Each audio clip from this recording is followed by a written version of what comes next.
L'Afrique est riche en ressources minérales. L'Afrique en elle seule détient environ un tiers des réserves minérales mondiales. Mais la question c'est, pourquoi l'Afrique est pauvre? Ce jour, dans l'Afrique Marche, nous allons un peu passer en revue certains aspects qu'on pouvait prendre en considération si vraiment l'Afrique doit en bénéficier de ces ressources minérales.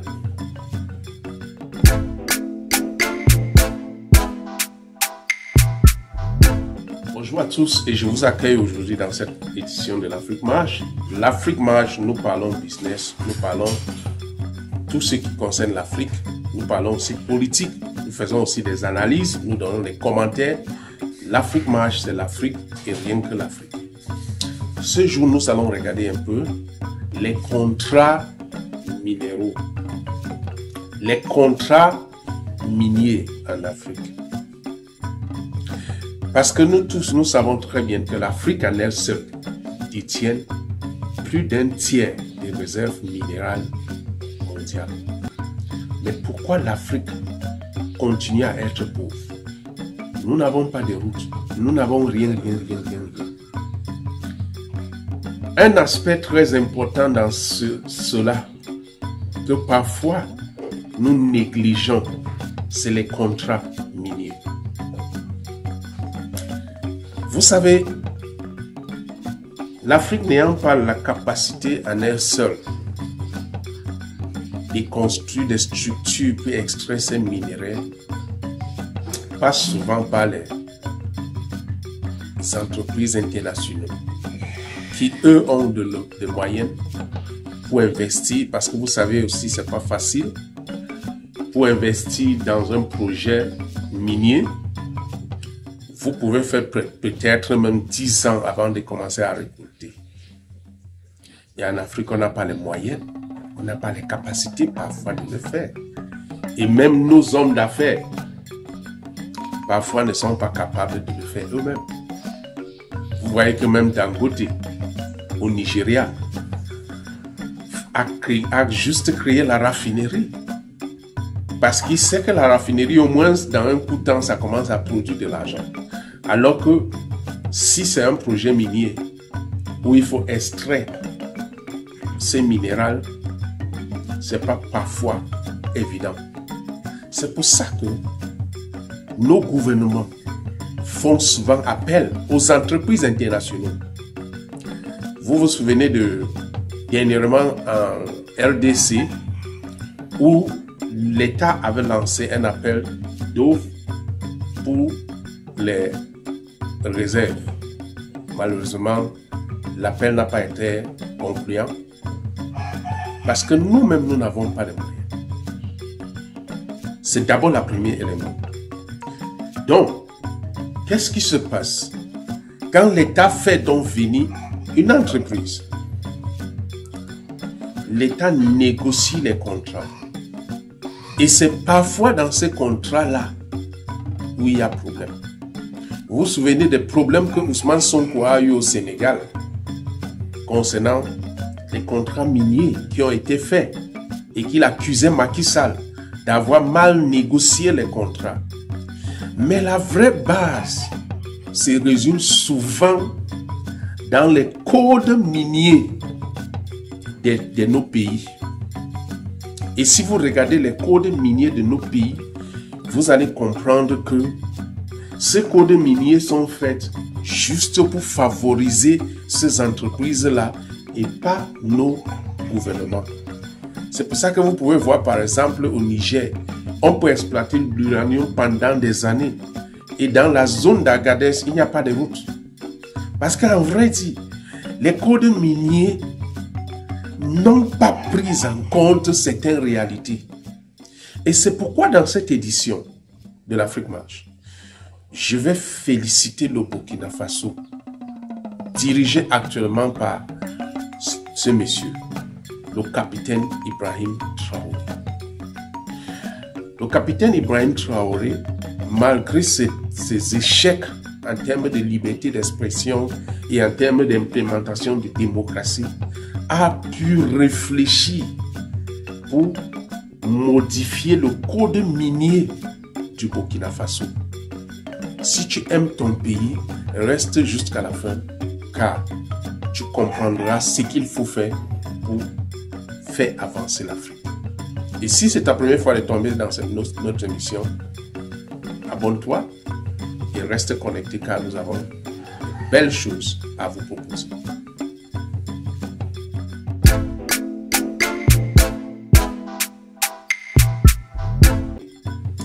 Vous savez, le Burkina Faso a adopté un nouveau code minier. Et cette code minier a fait modifier beaucoup de choses sur lesquelles je vais prendre juste certains aspects ici.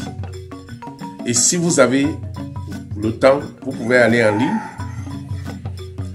taper le code minier du Burkina Faso, vous allez trouver toutes les informations. Mais je vais vous dire ce qu'il y avait avant et ce qu'il y a maintenant. Il y avait quoi avant, comme ça se dit au continent, le Cameroun. Ok. Première chose, avant, les entreprises qui venaient investir dans les projets miniers au Burkina Faso étaient des entreprises fermées. C'est-à-dire le capital était fermé aux nationaux. Les nationaux n'avaient pas l'opportunité d'entrer dans le capital des entreprises minières avant au Burkina Faso. Et je sais que même dans beaucoup de pays en Afrique, parce que j'ai fait un tour de certains. Si tu as des doutes, va regarder dans ton pays, dans le code minier de ton pays et tu verras. Parce que vous savez, ce code minier a été fait, c'est du copier-coller. Presque tous les pays francophones l'utilisent. Maintenant, qu'est-ce qui change? C'est désormais possible aux nationaux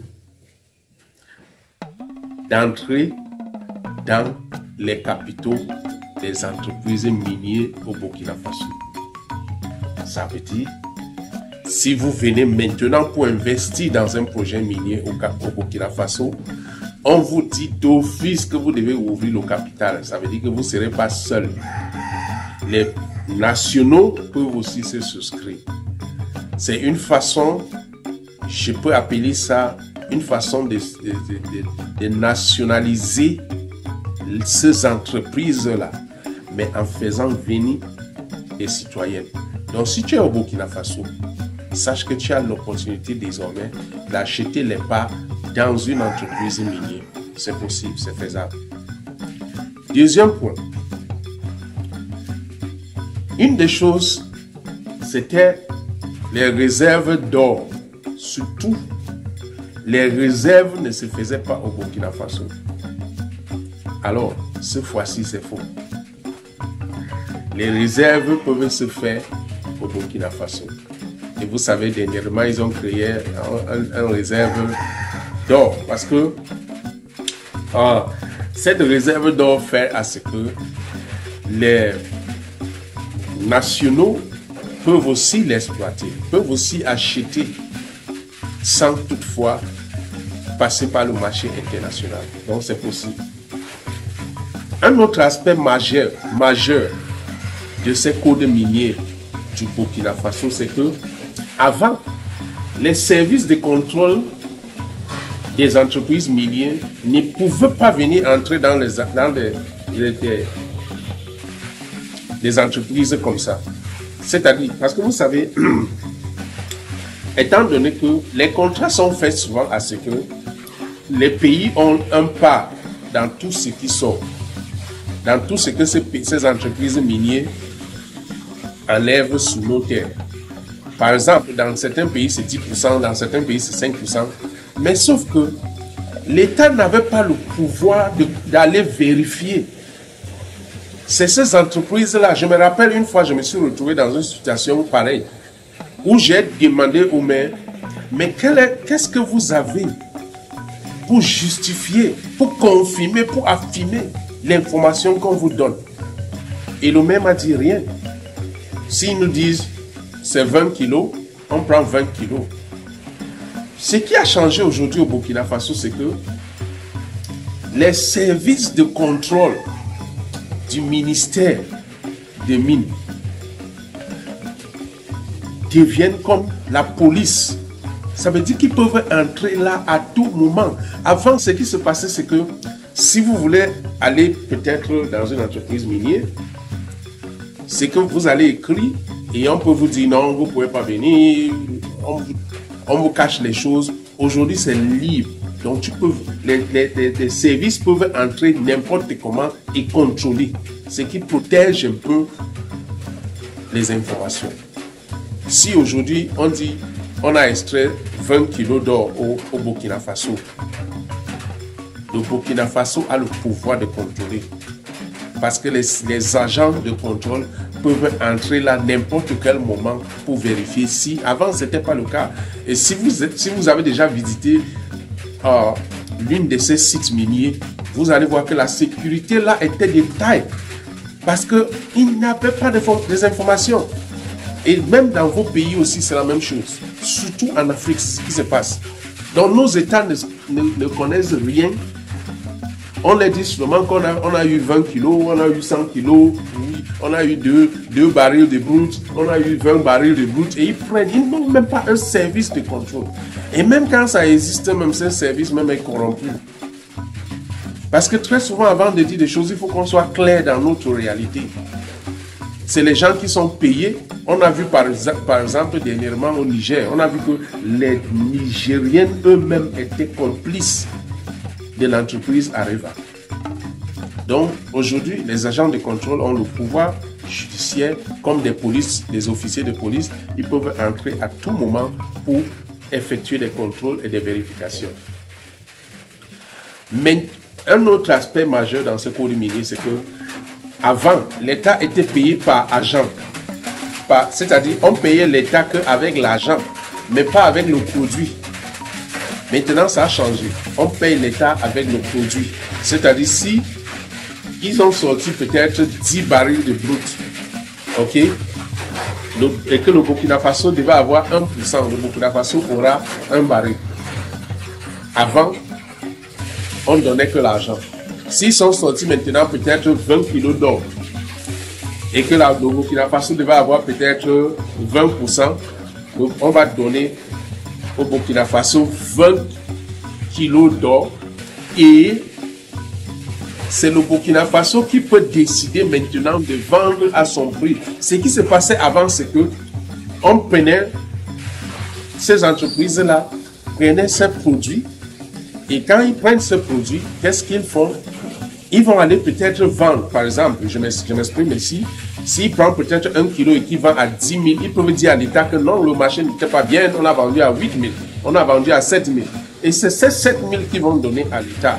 Ça fait que l'État était esclave de ces entreprises-là. Donc le code minier Burkina Faso a changé cela.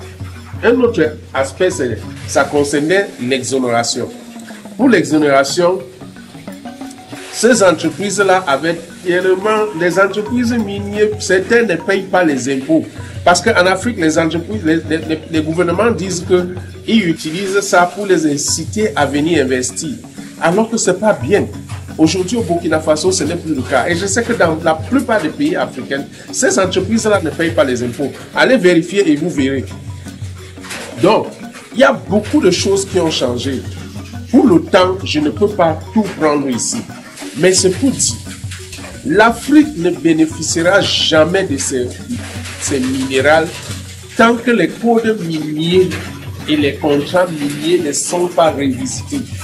Et je félicite le Burkina Faso qui a pris cette devant et je pense que les autres pays pourront aussi bénéficier de cela.